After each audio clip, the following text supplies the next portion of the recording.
Pengusaha Rusia menawarkan hadiah senilai 1 juta US dollar atau setara dengan 14 miliar rupiah untuk penangkapan Vladimir Putin.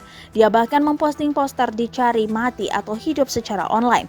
Melansir dari dailymail.co.uk, Alex Konechin mengatakan dalam postingannya di Facebook dan link ID bahwa dia akan membayarkan sejumlah uang untuk penangkapan Putin sebagai penjahat perang di bawah hukum internasional. Konechin mengklaim bahwa Putin bukan presiden Rusia karena dia telah membunuh lawannya.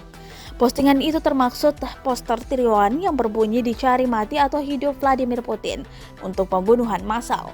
Mengutip Marca yang mengutip sebuah artikel tahun 1996 di The Washington Post, Alex Konechin belajar di Institut Fisika dan Teknologi Moskow sebelum keluar dari membuka operasi mahasiswa konstruksi.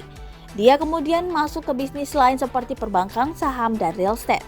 Pada tahun 1992 perusahaannya bernilai 300 juta US dollar. Dia bahkan menjadi bagian dari delegasi pertama Presiden Rusia Boris Yeltsin ke Washington saat itu. Pada tahun 1996, Konechin dan istrinya ditahan di Amerika Serikat oleh agen imigrasi federal dengan tuduhan melanggar persyaratan visa Amerika Serikat mereka. Kasus ini dipicu setelah pihak berwenang Rusia mengklaim bahwa dia telah menggelapkan uang sebesar 8 juta US dollar dari bank pertukaran Rusia di Moskow.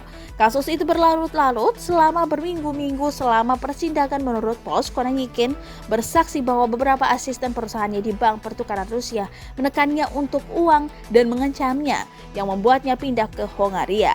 Di Hongaria, mereka mengancamnya lagi dengan kekerasan, membawanya melarikan diri ke Republik Ceko dan kemudian ke New York.